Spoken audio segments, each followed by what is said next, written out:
Okay, already this question has been discussed before. When a biconvex lesion jodi thake ekta hyperdense, what may be the possible diagnosis? Role 13, Sarah Islam.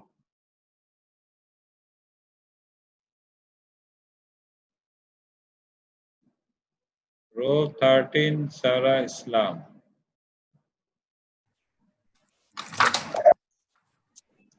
Sir, Assalamu alaikum, sir. Islam. The question ta shunso tumi? Sir, internet connection একটু problem হয়েছে। আচ্ছা আমি বলি তোমাকে যে biconvex shadow in the CT scan in the temporal region. Biconvex hyperdense lesion. Okay. Yes, sir. It's a lesion after trauma in the temporal region. What is your diagnosis? Possibility CT scan. Sir, extradural hematoma. It's a very good extradural. And last class we have already discussed this issue. So next question, what is uncal herniation? Do you have any idea about the uncal herniation? Sir, এখানে contralateral hemiplegia present থাকবে and pupillary light reflex of the same side will be absent. Okay, very good. Then, sir, respiratory difficulty will occur, and sir, decorticate posture পাবো। Very good. Decorticate posture means what? The detailing করো। মানে এটা তো Glasgow কমা স্কেলের একটা part, ঠিক না? Last দিন আমরা আলোচনা করছি গ্লাসগো স্কেলের যে মোটর রেসপন্স এটার কয়টা স্টেজ আছে? স্যার ওকে, তোমাকে আরেকজন তাহলে হেল্প করুক। বর্ণালী রয় 33। জি স্যার, আসসালামু আলাইকুম স্যার। ওয়ালাইকুম আসসালাম। তুমি বলো যে what do you mean by decorticate posturing and decerebrate posturing?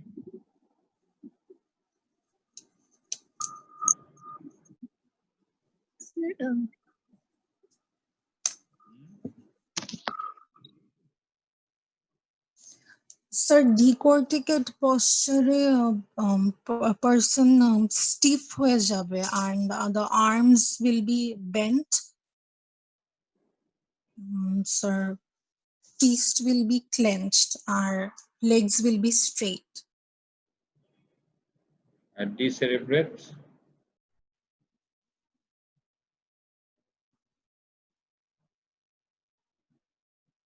Hello? Abnormally extended limbs থাকবে। Yes.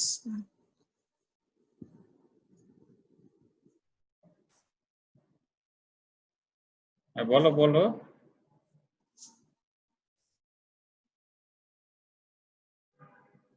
হ্যালো। আচ্ছা ঠিক আছে, ও মনে হয় কাজ করতেছে না। আমি আবার কাম ব্যাক টু দ্য কে জানি বলছিলা? আচ্ছা ওকে, মীর রাফিউল আলম, রোল 2।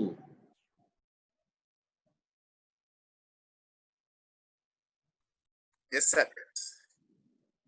ডিকর্টিকেট পোস্টারিংটা কি বলো তো? Decorticate. Sir, decorticate is upper limb. Upper limb will be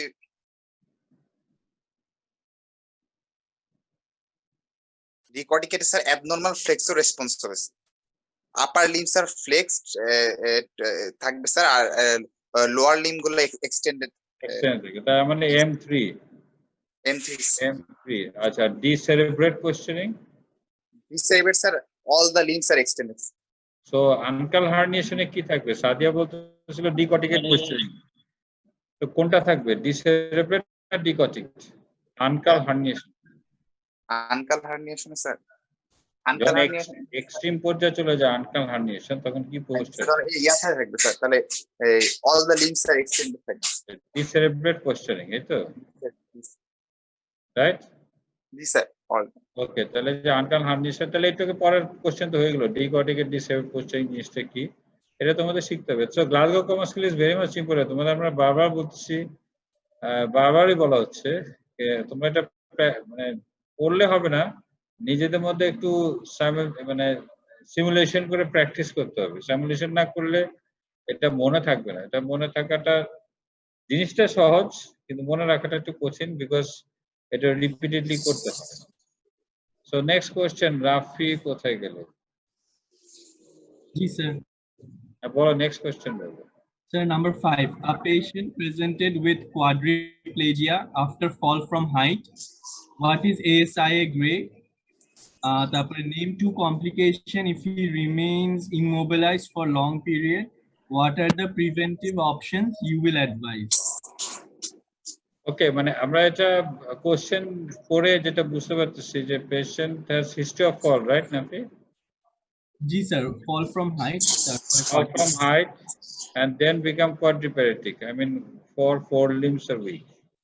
এখন এরকম একটা patient as a being a doctor, এটা কিন্তু খুব ইম্পর্টেন্ট ইস্যু। লাস্ট আমাদের একটা ওয়েবিনার ছিল, আমরা যে পোস্ট গ্রাজুয়েট স্টুডেন্টদের এগুলা বেসিক্যালি আমাদের গো ব্যাক করতেছে আবার এমবিবিএস লেভেলে করে, ওটা ওদের আবার পড়াইতে হচ্ছে। বিকজ রিজন ইজ দ্যাট তোমাদের এই লেভেলে যেটা জানার কথা ছিল এটা তোমরা জানতেছো না, বা তোমাদের কাছে অনেক কঠিন মনে হচ্ছে। আসলে কঠিন না, এটা হলো সিম্পল জিনিস। তোমরা যখন পাস করবা, ইন্টার্নশিপ করবা, তোমরা যখন ইমার্জেন্সিতে যাবা, প্লেসমেন্ট থাকবে, you will get lot of patient like this. So এটার ম্যানেজমেন্টটা কিন্তু তোমাদের হাতে। মানে আমি আবার একটু গো ব্যাক করি, আজকে ক্লাসে 10 মিনিটস টাইম নিতেছি আমি যে স্পাইন ইনজুরির উপরে, কারণ স্পাইন ইনজুরিটা তোমাদের ওইভাবে এলাবোরেটলি পড়ানো হয় না। So basics thing, spine injury ম্যানেজমেন্টের 3টা পার্ট আছে। যে কোনো ডিজিজের ম্যানেজমেন্টের 3টা পার্ট আছে, খালি not spine injury, any disease 3টা পার্ট আছে। যেমন এখন করোনা, কোভিড-19, এই ডিজিজেরও ম্যানেজমেন্ট ইস্যু 3টা পার্ট আছে। একটা পার্ট হচ্ছে প্রি হসপিটাল পার্ট, একটা হচ্ছে হসপিটাল ইমার্জেন্সি পার্ট, আর একটা হচ্ছে ডেফিনিটিভ ট্রিটমেন্ট। তো আশা করি কথাটা বুঝতে পারছো তোমরা। একটা হচ্ছে প্রি হসপিটাল পার্ট, মানে পেশেন্ট যখন অ্যাক্সিডেন্ট হচ্ছে ঠিক ওই মুহূর্তে ওই জায়গায় তাকে কিভাবে হ্যান্ডেলিং করা হচ্ছে, এটা একটা ইস্যু। অথবা একটা পেশেন্ট করোনা পজিটিভ হলো, সে বাসায় কিভাবে থাকতেছে, কিভাবে কি মেজারমেন্ট নিচ্ছে, কি কন্ডিশন ডেভেলপ করতেছে, এটা একটা ট্রিটমেন্ট, সেটা হচ্ছে প্রি হসপিটাল পার্ট। ওইটা যদি ঠিক মতো না হয়, তারপরে পেশেন্ট আসে ইমার্জেন্সিতে। ইমার্জেন্সি আসার পরে ইমার্জেন্সি ডক্টর অ্যান্ড যখন ওয়ার্ডে ট্রান্সপোর্ট হয়, ওয়ার্ডের ডক্টর তারা দেখে। সো এই সময় তারা একটা ম্যানেজমেন্ট পায় পেশেন্টরা, রাইট? এটা এতটুকু বুঝতে পারছো সবাই? সো এই এতটুকুর মধ্যে পেশেন্ট ট্রিটমেন্ট হয়। এরপরে থার্ড পার্ট যেটা হচ্ছে, লাইক ধরো নিউরোসার্জিক্যাল একটা কেস হলে আমি যে দেখলাম, আমি যে ট্রিটমেন্ট দিলাম, অথবা যদি করোনা পেশেন্ট হয়, হয়তো ডক্টর রুবায়েত গেল বা মাহমুদ গেল বা আদার্স স্যাররা গেল, যে পেশেন্টটা দেখলো এবং ফাইনাল ট্রিটমেন্ট দিল। সো ওইটা হলো থার্ড পার্ট।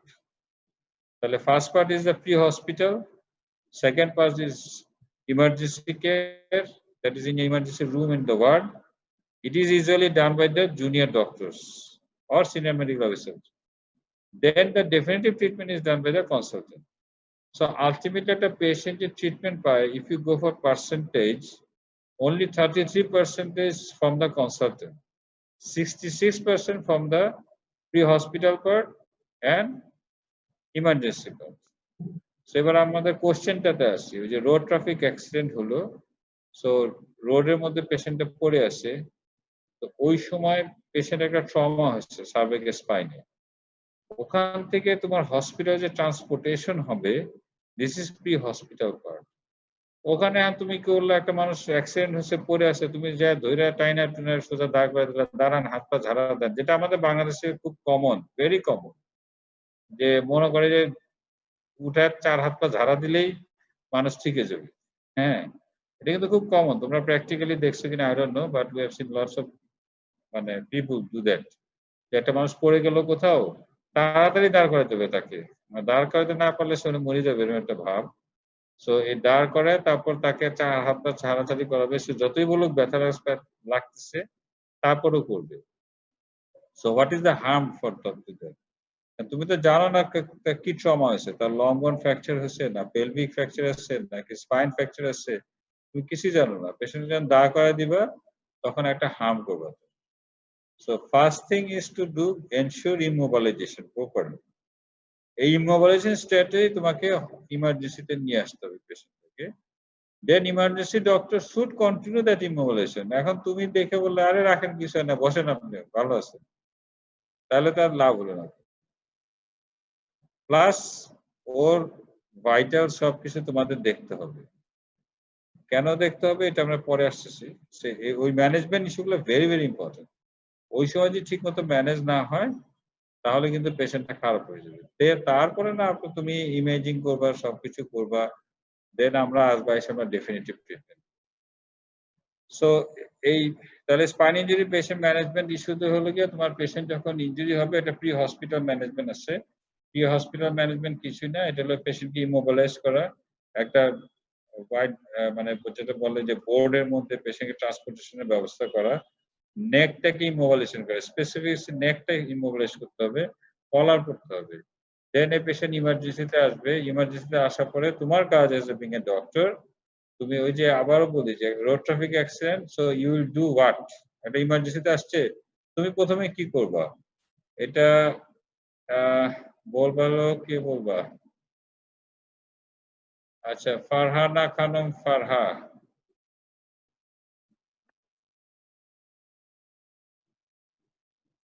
ফারহানা খানম ফারহা আসো কি নাই? কেউই নেই নাকি?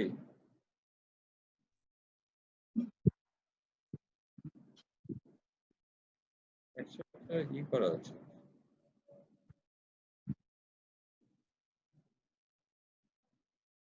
আচ্ছা, তোমাদের এখানে কি কোনো মানে if you don't have any problem, তোমরা কি ভিডিও অন করতে পারো? So why should not you start video on? এটা তো করা উচিত।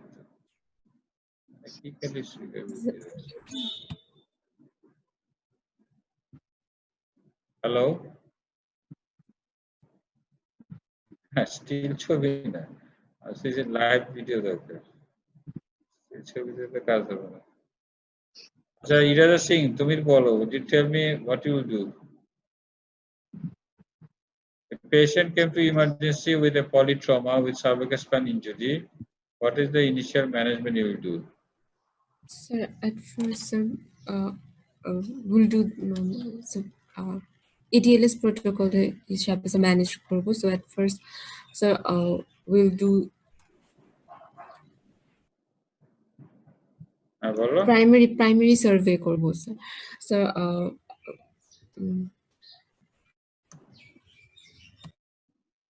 হ্যাঁ, বলতে থাকবো। Hello,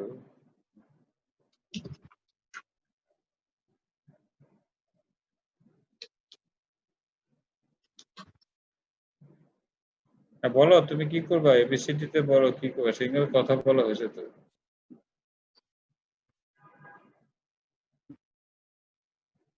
hello,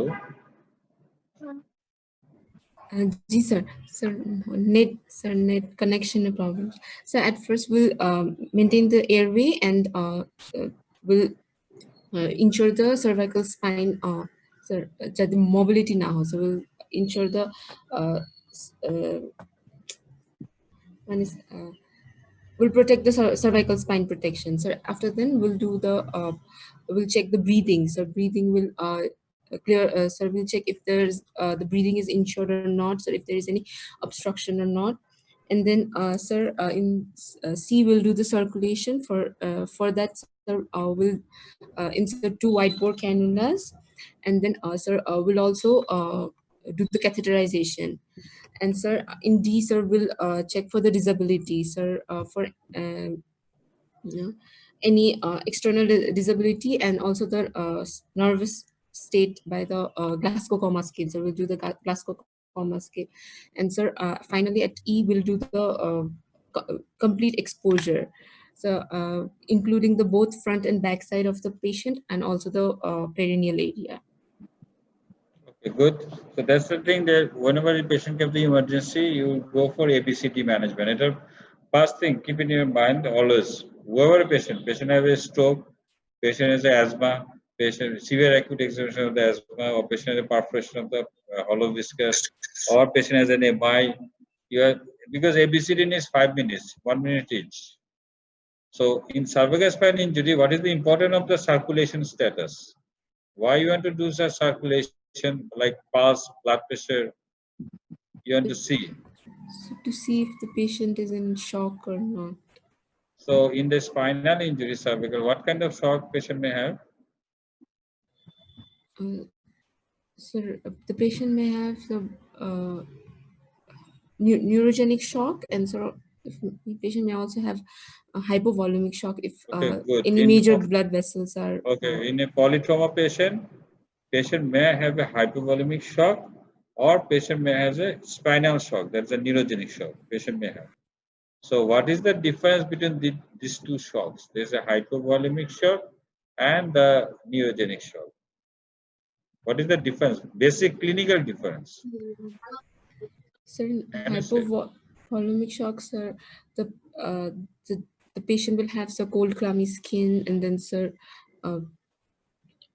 slow and feeble pulse, then hypotension, and in neurogenic shocks are Yeah, in a hypopneic shock, you correctly said the patient will be hypotension and patient pulse will be rapid thrombosis or tachycardia, whatever it is. But in the neurogenic shock, what may happen?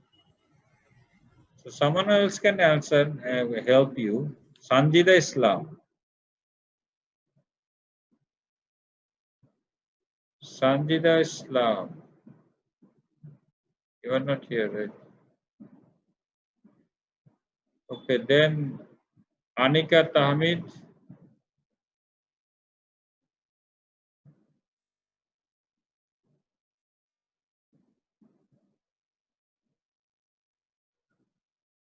Okay, she's Yes. also. Who is talking? Yes, sir. Anika. So you tell me, what is the difference? Already, Irada Singh correctly said that in hypovolemic shock, there will be hypotension, there will be tachycardia. But what will be in the spinal shock? Vital parameters, pulse and blood pressure. What will be the findings of The hypotension and bradycardia. hypotension and bradycardia? That's very good answer. So you see the emergency of these things, because যখন emergency the patient আসলো তোমার কাছে, you are the first person to receive the patient and see the patient and give the management also. So patient যদি তোমার কাছে আসে, তুমি যদি না দেখো pass a simple thing, এটা কিন্তু you don't have to be doctor to see that also. যে কেউ পাস ব্লাড প্রেশার যারা মেজারমেন্ট করতে পারে তারা করতে পারবে, কিন্তু as a being a doctor you must see the pulse and blood pressure. If pulse and blood pressure is like hypotension and tachycardia, immediately you will think about the hypovolemic shock, right?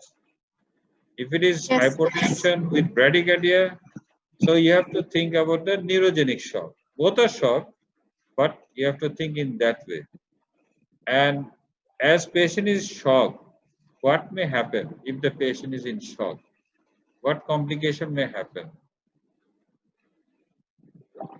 If patient is in shock, what kind of complication may happen? So who will tell that? Who will answer? Lakshman Kunwar from Nepal, I think, eh? Lakshman Kunwar.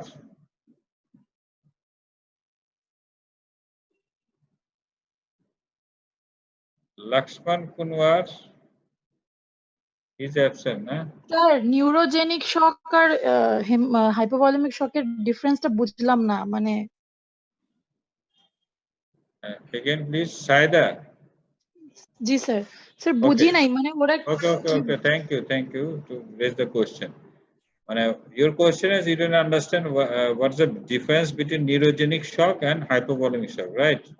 G sir মানে sir Okay. Clinically কিভাবে difference করলো আর কি ওটা বুঝি নাই Okay. You do understand what is shock, right? G sir Shock is the widespread hypoperfusion of the tissues. ঠিক আছে? And due to অনেকগুলো কারণ আছে এর মধ্যে একটা মেইন কারণ আছে due to less blood pressure অথবা volume of the blood is less, circulating blood. এখন hypovolemic shock কি হচ্ছে? Hypovolemic shock A there is a loss of blood. So that loss of blood leads to hypotension, right? Yes sir Saida একটু বুঝতে পারছো? জি sir sir হাইপোভলিউমিক শকে বুঝছি যে blood pressure কমবে আর tachycardia হবে পেশেন্টের আমরা মানে ট্যাকিকার্ডিয়া কেন clinically- হবে? এটা আমাকে বুঝে বলো তুমি। স্যার ব্লাড প্রেশার কমে গেলে হার্ট পাম্প জোরে জোরে করবে সো পালস বেড়ে যাবে মানে pulse rate-টা বাড়বে। এটা একটা রিফ্লেক্স অ্যাকশন আছে আমাদের বডিতে ব্লাড প্রেশার কমে গেলে কেমো রিসেপ্টর বায়োরিসেপ্টর এরা সেন্স করে এরা ফিডব্যাক মেকানিজমের মাধ্যমে আমাদের হার্ট রেটটা বাড়ায় দেয়, রাইট? জি স্যার ওকে, রাইট। এবং এটা কোন নার্ভের মাধ্যমে করে এটা? কোন সিস্টেম?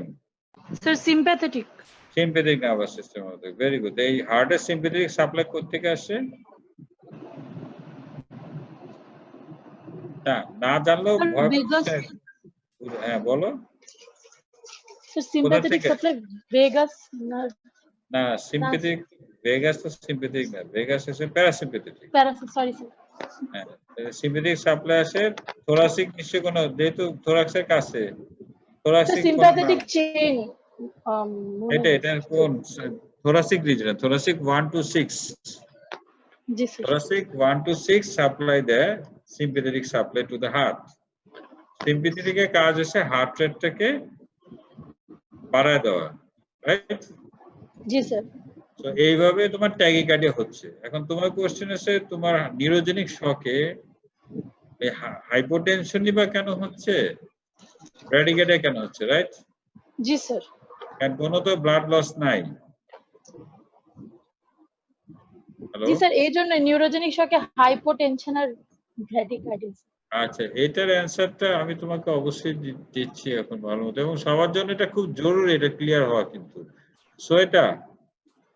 সোয়েটা ভান্ডারি, নেপাল, এবার তুমি অ্যান্সারটা দাও। নিউরোজেনিক শকে I think you could answer that question. The why in the neurogenic shock or spinal shock is the hypotension and the bradycardia.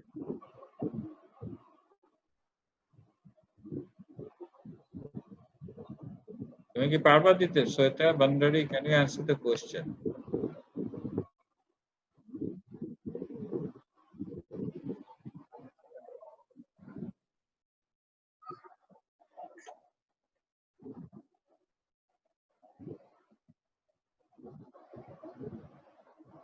Okay, but why shock?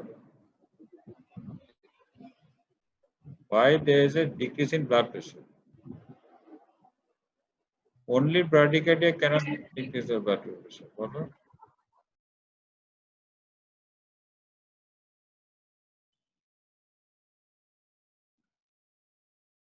Peripheral pooling of the blood pressure. Peripheral থেকে যে blood return করে, একটা vascular tone is an important factor.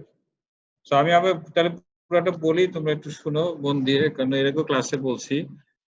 এটা শক হচ্ছে কেন? Hypotension হওয়ার জন্য। Hypotension reason হচ্ছে আমাদের বডিতে সিম্প্যাথেটিক নার্ভ যখন সাপ্লাই করে সব জায়গায়, সিম্প্যাথেটিক এর কাজ হচ্ছে ভেসেল টোনটা মেনটেন করা, আর এই টোনটা very much necessary for the venous return. So tone যখন মেনটেন না হবে, পেরিফেরিতে ব্লাডের পুলিং হয়ে যাবে। তো পুলিং হলে ভেনাস রিটার্ন ইনঅ্যাডিকুয়েট হবে। তো ইনঅ্যাডিকুয়েট হলে কার্ডিয়াক আউটপুট ইনঅ্যাডিকুয়েট হবে, দ্যাট লিড টু হাইপোটেনশন। আর হাইপোটেনশন হলেই বডির একটা রিফ্লেক্স আছে, সেটা হচ্ছে ট্যাকিকার্ডিয়া করার। কিন্তু এখানে কেন পারবে না? কারণ রিফ্লেক্স মেকানিজম হলো সিম্প্যাথেটিক নার্ভ যেটা সাপ্লাই করে হার্টকে, due to cervical spine injury হওয়াতে নিচে যে তোমার থোরাসিক স্পাইনে ব্রেন থেকে কোনো ইনফরমেশন যেতে পারবে না, কারণ এখানে তো কাট অফ হয়ে গেছে। সেই জন্য সিম্প্যাথেটিক ড্রাইভটা সে দিতে পারবে না, কখনোই পারবে না কম্পেনসেট। এটা হচ্ছে একটা কথা। আর একটা কথা হচ্ছে আমাদের ভেগাস নার্ভ অলওয়েজ সাপ্রেস থাকে, ও কাজ করতে পারে না সিম্প্যাথেটিক সিস্টেমের জন্য। আমরা যে অস্থির, মনে মনে অস্থির, আমরা অস্থিরতা আমাদের সিম্প্যাথেটিক সিস্টেমটাকে বাড়ায় রাখি, আর প্যারাসিম্প্যাথিক তো আমাদের কাম এন্ড কোয়াইট করে। তো ও তখন কাজ করার সুযোগটা পায়, কারণ ও তার এদিক দিয়ে আসে না, ও একদম ডাইরেক্ট ব্রেন দিয়ে বাইরে এদিক দিয়ে নেমে যায়, এই জন্য ক্যাভিটি শীট দিয়ে নেমে যায়, নেমে যে হার্টকে সাপ্লাই করে। যেহেতু ও তখন কাজ করার সুযোগ পায়, ও তখন heart rate, normal heart rate কত এসএনও রে সোয়েটা ভান্ডারি?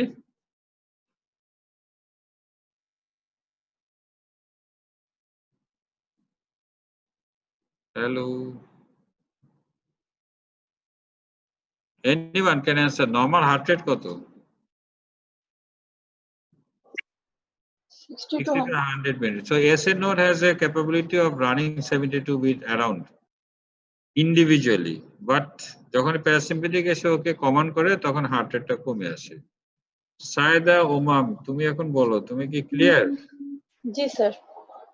Okay, that is the thing. So emergency তে যখন আসবে পেশেন্ট, তুমি যদি পাও hypotension and bradycardia, this is obviously a spinal shock, but আমার কোশ্চেন হচ্ছে যে স্পাইনাল শক হোক আর হাইপোভলিমিক শক হোক, সমস্যাটা কোথায়? স্যার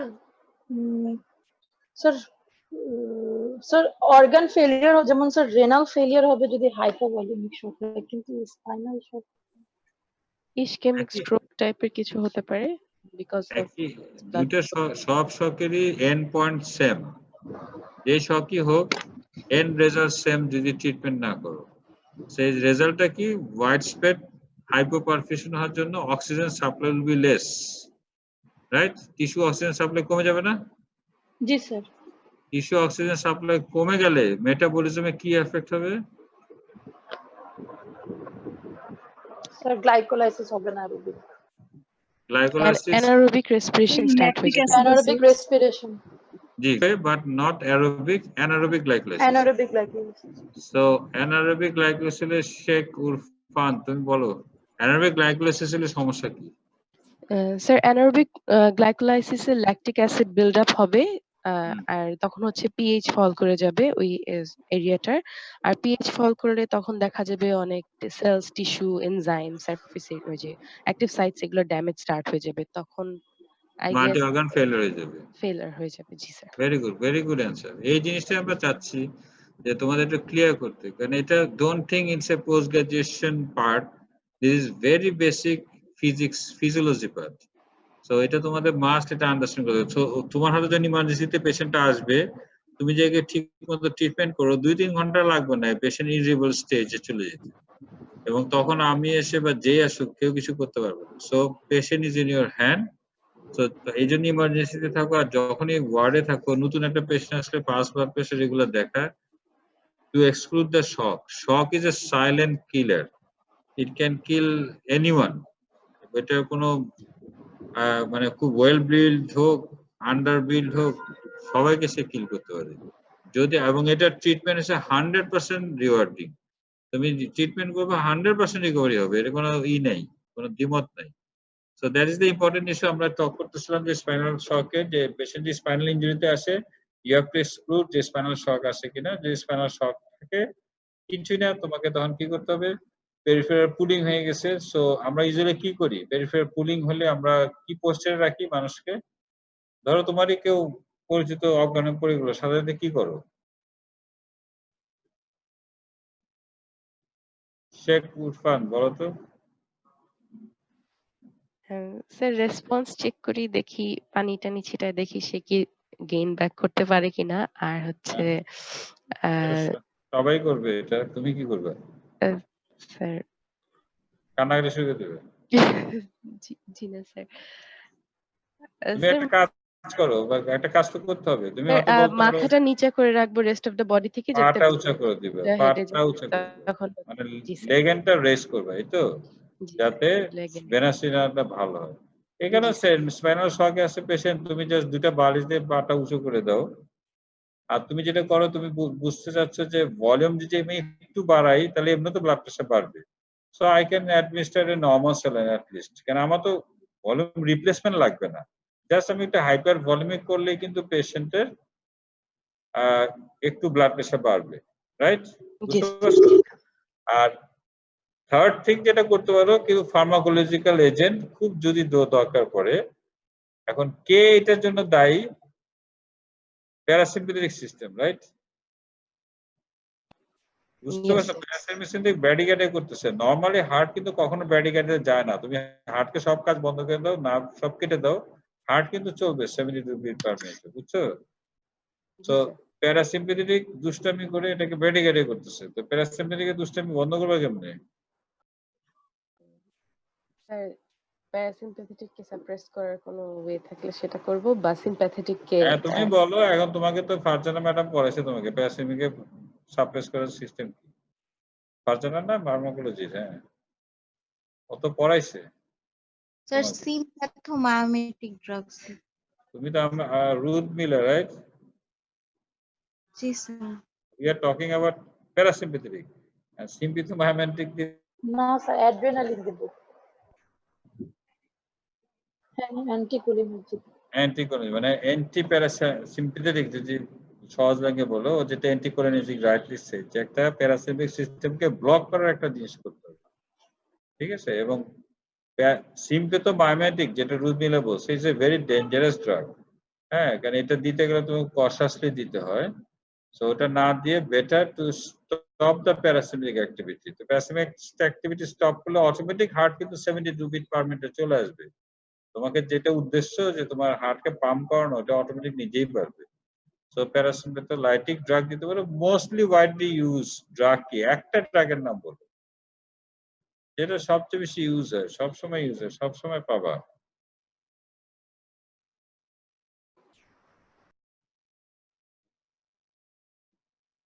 বলো নাম বলো। অ্যাড্রেনালিন। না না, অ্যাড্রিনাল কি?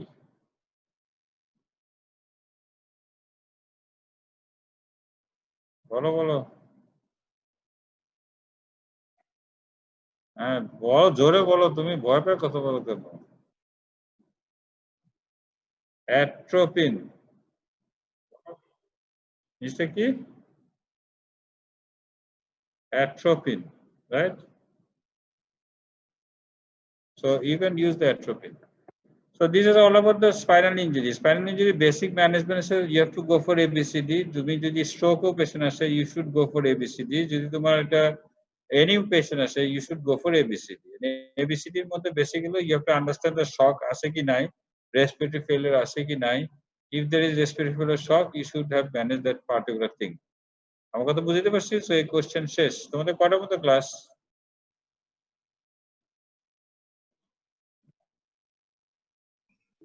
So 12:30. So 12:30. Oh, আর 1 মিনিট। তো যাই হোক, তোমরা 55 স্টুডেন্ট ছিল, ম্যাক্সিমামে যদিও নাই মনে হচ্ছে দেখে। কারণ আমার মনে হয় ভিডিও অন করে তোমাদের প্রস্তুতি নিয়ে আসা উচিত। হ্যাঁ স্যার আমার আরেকটা কোশ্চেন। হ্যাঁ বলো বলো বলো। স্যার এই পেশেন্ট শক, স্যার পেশেন্ট হলো কি রোড ট্রাফিক অ্যাক্সিডেন্টের পরে ইমার্জেন্সিতে আসা পর্যন্ত এটার কি কোনো টাইম ডিউরেশন আছে, যে এই 6 ঘন্টার মধ্যে আসলে ভালো, 8 ঘন্টার মধ্যে আসলে, নাকি এরকম যে অ্যাজ সুন অ্যাজ পসিবল ইমার্জেন্সিতে আসলে ভালো হবে পেশেন্ট? না, এটা ভেরি গুড কোশ্চেন। এটা হলো যে নিয়ম হলো যে বেসিক থিং, যে যেহেতু রোড ট্রাফিক অ্যাক্সিডেন্ট হচ্ছে এবং patient is in bad condition, so as soon as early possible তোমার ইমার্জেন্সিতে আসবে। এর অবশ্যই অবশ্যই প্রগনোসিস, ডিজিজ ভালো হওয়ার বা যাই ঘটনা ঘটুক, সেটা ভালো হওয়ার সম্ভাবনা অনেক অনেক অনেক বেশি। কারণ এগুলো নিয়ে আমরা কাজ করতেছি, যে time of accident and time of intervention, মানে স্পেসিফিক ইন্টারভেনশন, এই দুইটার ডিউরেশন যত কমানো যাবে এর আউটকাম তত ভালো হবে। আর তুমি বুঝতেছো, একটা পেশেন্ট যদি চিটাং স্পাইনাল শকে থাকে, সে পেশেন্টকে কেউ না দেখে খারাপ বলে ঢাকাতে পাঠিয়ে দিল। So all the way journey 12 hours per হয়ে গেল, এর মধ্যে কেউ স্পাইনাল শকে ম্যানেজমেন্ট দিল না, সেখানে ইমার্জেন্সিতে আসলো, তারপর তুমি ম্যানেজ শুরু করলাম।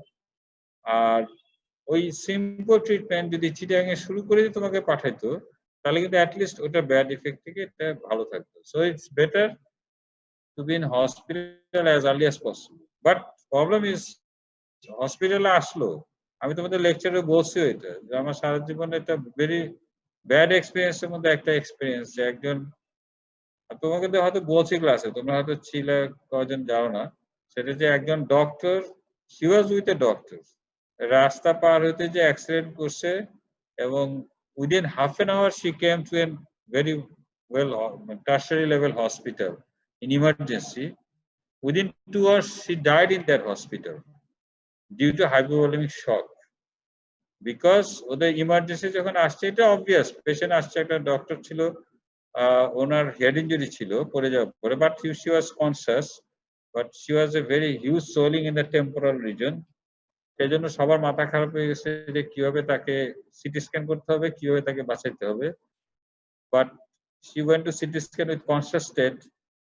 সিটি স্ক্যান করতে করতে she became ultimately unconscious বলা যায় না, পেশেন্টের যেটা হচ্ছিল যে তোমার irrelevant talking, মানে তোমাকে যেটা বলা যায় কি, এটা কনফিউশনাল স্টেটে চলে গেছে due to hypovolemic shock leading brain ischemia. So পেশেন্টকে সিটি স্ক্যান করতে যাওয়া যায়, বা আবার come back to the emergency, ইমার্জেন্সিতে আসার পরে আইভি ক্যানুলা করতে পারা যায় না, বিকজ তখন পাস ব্লাড প্রেশার খুঁজে পাওয়া যাচ্ছিল না। So went to the ICU, আইসিইউতে ওরা সিভিলাইন করছে immediately, patient went to cardiac arrest, and cardiac arrest revive, again cardiac arrest, again revive, again cardiac arrest, ultimately she died within 2 hours. So she didn't get any management. তুমি খেয়াল করো যে as a being, ও কিন্তু আধা ঘন্টা আসছে হসপিটালে, not like that, এবং she was with a doctor also, আর মানে friend was a doctor, তো সেও আসছে, she missed the same thing, that hospital emergency missed the same thing, we all miss the same thing. So এটা তুমি বুঝতেছো, even তোমাদের ব্যাচে তো, যে তোমাদের ব্যাচ না, সরি 7 ব্যাচ না, ইয়ে ছিল যে জি স্যার, ইথিওপিয়া। হ্যাঁ 7 ব্যাচ না ইতি, জি স্যার। তো ইতির এই আমাদের দেশে তো কোনো মানে হয় না, যে মানে আমরা অডিট করি না এনিথিং কে, কারণ সবাই মনে করি কিছু করলে মানুষের দোষ ধরতে হবে, দোষের জন্য না, for the correction of the next patient. ইতি তো over bypass in the pelvic region. So obviously, তুমি যদি তার go back করো, she was in hypovolemic shock, but she went to 3 hospitals, right? But nobody has paid attention to that. সবাই treatment করতে চাইছে, সবাই ভালো ভালো জায়গায় পাঠাতে চাইছে, I do agree যে কারণ intention was not bad, but problem is that তোমাদের আমি বারবার বলি, এটা রিকোয়েস্ট করি, as a being a doctor, anyone can be affected from with your hand. So এই জিনিসগুলো অলওয়েজ মাথায় রাখবা, পেশেন্ট যখন প্রথম দেখবা, immediately check the pulse, blood pressure, and everything, road traffic accident, whether it is stable or not, and check the ABCD. 5 minutes. Believe me, it takes only 5 minutes to do ABCD. যদি তুমি regular practice করো আর তুমি sincere থাকো। So I think you have got the message, Saida, and everyone. Yes, sir. Yes. Thank you, sir. So thank you today. আমি of করে দিচ্ছি। তোমাদের any query, so you can contact with me, right? Thank you, sir. Okay, thank you. Okay. Assalamu alaikum, sir. Thank you, sir. Thank you.